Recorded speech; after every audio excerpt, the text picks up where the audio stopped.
Okay, so talking to my friend earlier, uh,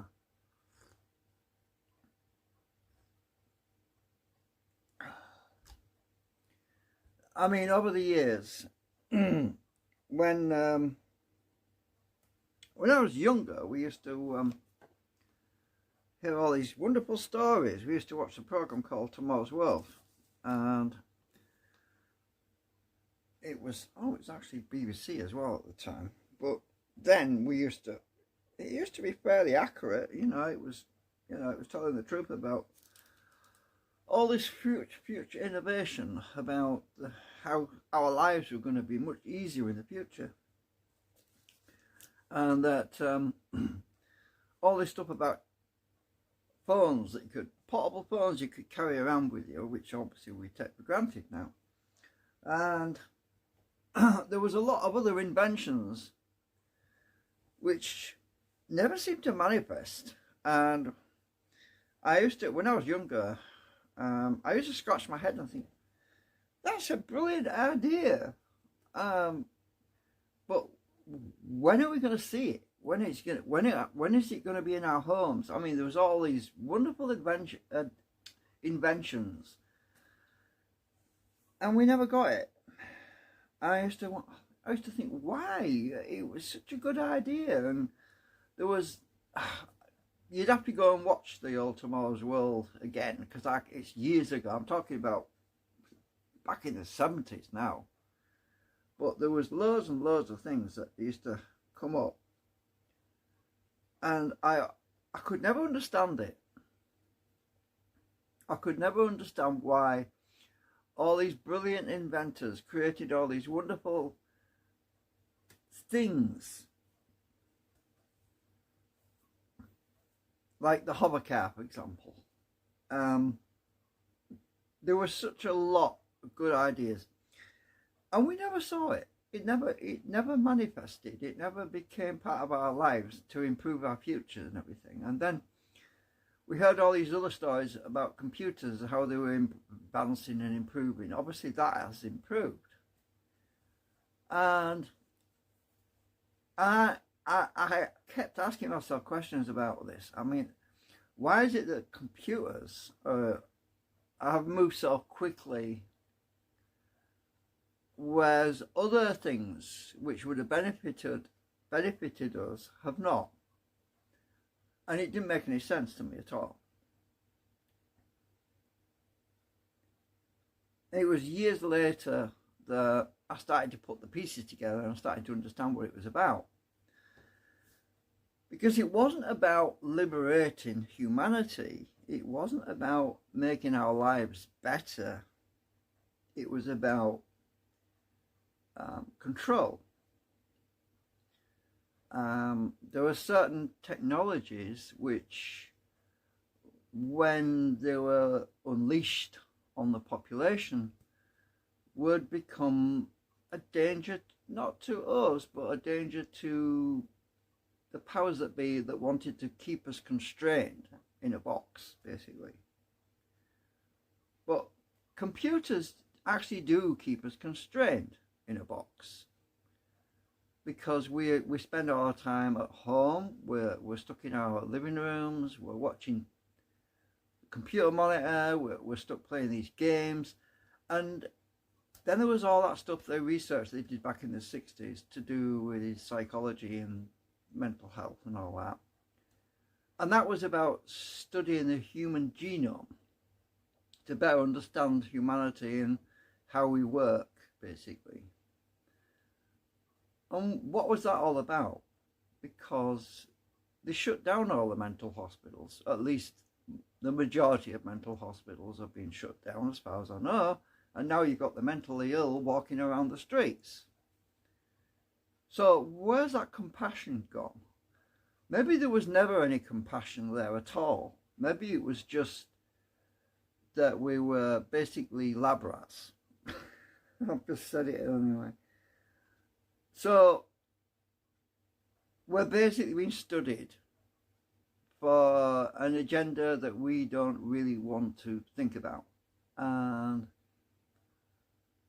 so And now in the modern 2024 era, it has been applied. Everything that they learned about humanity is now being applied, and we are being subjected to it. And another thing about in technology, computers, there was amazing software coming out, absolutely fantastic software. And I heard somebody say, somebody pretty high up said, it's too good for the general population. The good software, the really good software, is too good for them. So we can't afford it, basically. We're talking about software that costs thousands of pounds, right?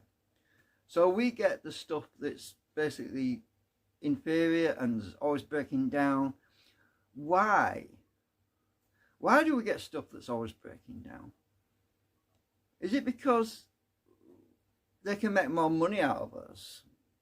Yeah, of course. Because every time you have a computer problem, or you have to call somebody up, and so you're spending your money. So we don't have great, fantastic tools, which is basically what it is, computer software. They're all tools, right? We don't have all this amazing stuff that we can have in our back pockets and carry around with us and just pull it out and use it whenever we want, because everything's built in obsolescence. Because you constantly, I only got this last year and it's no good anymore. I have to go and buy another one. And so you spend your money, you buy another one. Years or two goes by and that's kaput. So you're back to square one again. You have to keep spending money all the time. Keep on buying new, keep on buying more stuff. So we generally speaking, humanity, we are not getting what was promised to us back in the 70s and 80s and even before then, in the 60s even. Because we had all these dreams about how wonderful the future would be with all this new stuff that was coming forward. But they didn't tell us that, oh no, you're going to have to keep buying them over and over and over again. But we do. We have to keep buying this stuff over and over again. Because none of it lasts anymore. And it's built-in obsolescence is part of it. So we end up basically skint, broke, and at the same time we're giving away all that information, and the psychological game is still playing out. We're still part of this. It's like a maze, but it's not a maze or such. We're lost in a way. We are lost in this technological infrastructure because we are constantly having to learn how to use a new device. The new device, you buy another one, you've got to learn how to use that now. So you can never excel in anything because you're constantly being knocked back.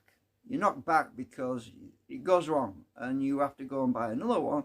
You have to learn it again, and you can never get a foothold, ever get a foothold. You're never in a situation where you can think outside the box properly because you're always kept in this state of the revolving door, basically, round and round and round. Updates, oh, you need updates, updates. So all this technology seems to help us, right? Oh yeah, it's beneficial. Oh, you can do everything on your phone now. But then you realise that the only reason they've given us all that is because they want to use it against us. Because that's what this medical stuff is all about. These watches that you put on your wrist and they tell your heart rate, your blood pressure. They analyse your internal body function and everything. And where's all that data going? Onto a cloud somewhere. But where's that cloud? It's a computer server somewhere in the world that's gathering all the information about every single person that's walking around on the planet. And then AI comes along. Why do we need AI? AI because human beings can't monitor other human beings. There's not enough people. And there's other constraints on that. You can't process the information fast enough. So AI is what they need to process all that millions of people in their databases, process all that information really quickly. I would print out at the end of the day, so you just get a few names of people that might be a problem, person of interest. That show's great, by the way, person of interest. You got to go and watch that. So yeah, we all think great with all this technology, but it's starting to bite us in the ass right now, isn't it? It really is. I mean, because we all thought it was all going to be kosher and give us privacy and security, but it's not giving us privacy and security anymore. It's giving someone else privacy and security, but not us. I used to talk to my friend on Signal. It's like WhatsApp. And then a few days ago, I think it was a couple of weeks ago actually, I got a message on the screen saying that this app needs access to your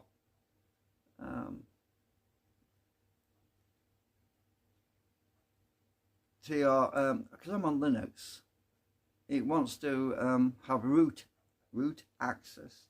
If you watch person of interest, you know what root means. Root is basically the administrator. It's the same sort of thing as administrator. It means top level. And this Signal all of a sudden wanted to have root access. Alarm bells were going off because I'm thinking, uh-oh, this app, it's supposed to be confidential, it's supposed to be private, you're supposed to have a private conversation. Why is it wanting root access to my computer? That's not good. Because if once that happens, it means that you're being watched and spied on. Even though you've got no secrets, it still means that your data, your privacy is gone. You know. Needless to say, I removed it, I uninstalled it, because I'm thinking, well, it's no longer doing what it promised to do. It was initially promised to give us privacy and security, and if it's been compromised in that way, then I don't want to use it anymore. And it seems like a lot of other software that's out there that we are using on a daily basis, that root access has not been advertised as a requirement, which means it's already got root access, right? So the world is going into a very dark area right now, and we all thought, as I say, we all thought years ago that science and technology was going to benefit humanity and make our lives better.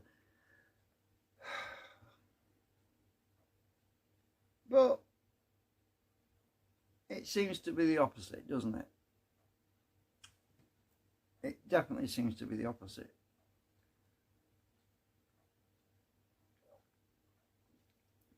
Because another thing I wanted to say as well,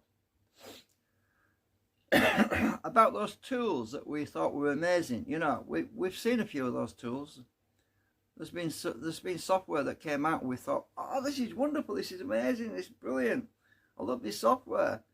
But updates, and then you find out that a big corporation just bought it out.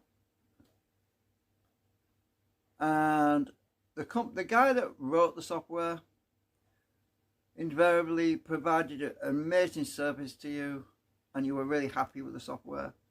And the next thing you know, it's been bought out by another corporation. And guess what? It goes downhill after that. All of a sudden, it's full of advertisements and functions that you used to love disappear. And you're scratching your head thinking, why is this software it's crap now? It used to be really good and it's crap. It's like the other guy was saying, the guy who was up there, who was looking down. He said, humanity doesn't deserve to have that. And they can't afford it. So what's happening? So this really good stuff that we all become dependent on, we all love so much, it's like we're trialing it. It's like we're testing it out. It's like they've already got the answer that they wanted, that the software is brilliant. Okay, it's time to take it off. So they take it off. So it's like, imagine us as little children with a rattle. Well, I love my rattle. It plays, it rattles, it does a great job. And then one day somebody, big brother, comes along and rips it out of your hand and says, I'm taking your rattle away. And that's what's happening. All the toys that we love to play with are slowly disappearing and being replaced with superfluous or superficial replacements which are nothing like as good. I've seen that happening in Microsoft Windows all the time. You get something. That's why I don't use Windows anymore, because I got sick of it. I mean, we get these things on these features, they call them, and they were great. And all of a sudden you think, why did they take it away? Why have they removed it? Well, we've got to go and look elsewhere now to do what we wanted to do that we already had, and now we're looking for some other software, and so you're being constantly pushed and pushed and pushed away from all the stuff you loved.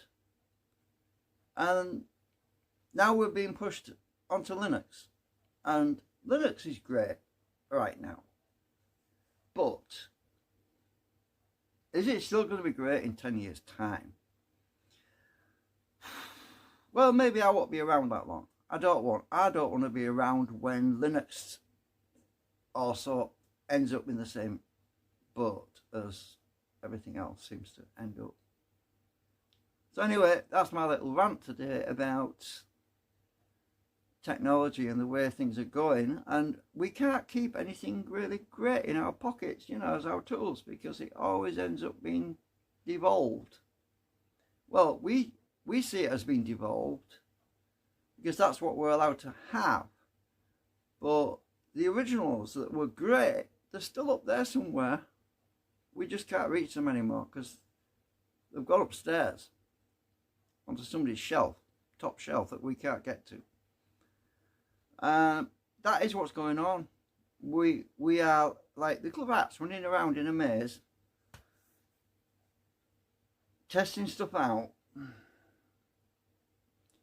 and once it's been proven to be great, we lose it.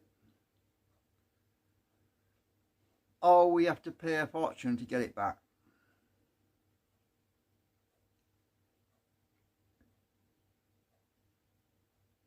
Think about it. Washing machines that my grandma used to have this washing machine. I'll just give you an example. It was back in the 1960s. She had that thing for over 40 years. Over 40 years. And every now and then a guy would come out, replace the belts, do a service on it, and it was good for another 10 years.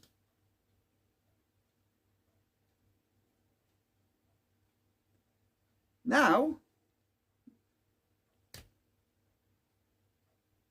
you can't even have a phone for more than 3 years, if you're lucky.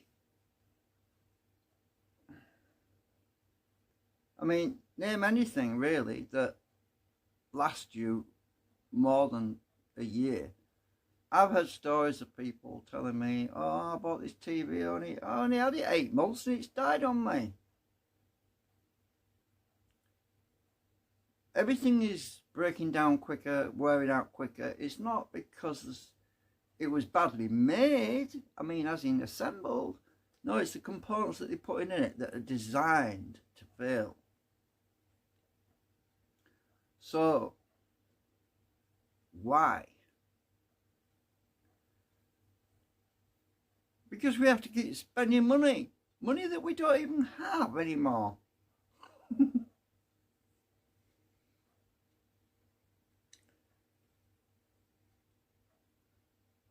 I mean, it's a fortune. I picked this thing up. It was out the street. I picked it out the street. It was a e-cigarette, and I took it apart. Right, I took it apart. It's got my daughter's name on it. It's a cylindrical tube. I actually took the guts out of it, the battery out of it. It was no good, obviously, it being run over or something. I not got water in it. I only kept it because it got my daughter's name on it. So, but think about all the material waste that we are chucking away every day. Goes in landfill. All this stuff goes in landfill. Or it goes somewhere like China for recycling. At the same time, we have to recycle everything. We have these green bins and these blue bins, and we're supposed to put all our stuff in the blue bin to have it recycled. But you can't recycle your phone. You can't recycle ABS plastic. ABS plastic, they don't recycle that. I mean about conventional ABS, as in what your phone's made out of is ABS plastic. So they can't recycle your phone. So what's the point in recycling plastic bottles that come with milk inside them? Or Coca-Cola bottles. We recycle these. Why can't they recycle ABS? Doesn't make any sense, does it? Maybe they want us to pollute the planet so they can point fingers at us and say, you polluted the planet, and blame humanity on it, when it was them that designed it in the first place. They created this situation. In the 1960s, we used to go down to the shop and we used to buy a carton of eggs in cardboard. You used to get your groceries in a brown paper bag.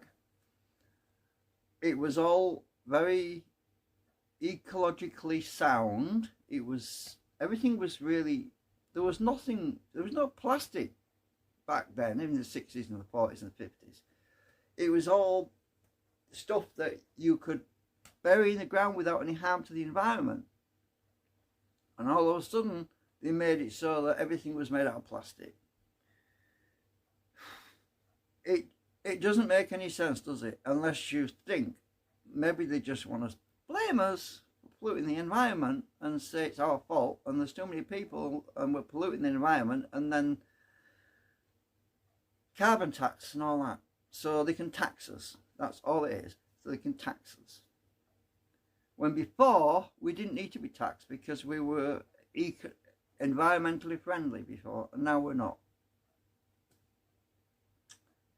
You see what I mean? It's technology improvements. We've gone backwards instead of forwards. We're not living in an improved world. We're living in a degraded world, because you go to the shop. I saw this. Oh, let me just tell you this. This is absolutely amazing, right? You know, you buy bananas. You buy a bunch of bananas, right? Everything in that banana bush that comes off a tree is organic, which means it all decomposes and leaves. It doesn't harm the environment in any way. I saw an advertisement, I think it was in America actually, where you'd go into a shop and they were selling bananas, peeled bananas, in a plastic tray with polystyrene underneath. I thought, huh? The banana was already packaged in its own skin. Why on earth did you peel a banana, put the banana in a plastic container with polystyrene and plastic? Why? What on earth are you doing? And you put a protective atmosphere so it won't decompose. It was already in a freaking skin. What is wrong with these people? There's only one reason they could be possibly doing that. It's to save a fraction of weight in the fact that the skin's not on it. But at the same time, they're now polluting the environment with more plastic waste. Needless to say, I would never buy a bunch of 6 or 7 bananas that were in a plastic packaging. That to me would be just stupid. I mean, it is totally insane. It really is. Anyway, I need to go. I've been waffling for 25 minutes. Just think about these things, right? Think about the logistics, the reasons why they do this stuff. If it doesn't make sense, there's a reason for it. There's a reason why they're doing it. It might not be in our best interests. Put it like that. So, bye.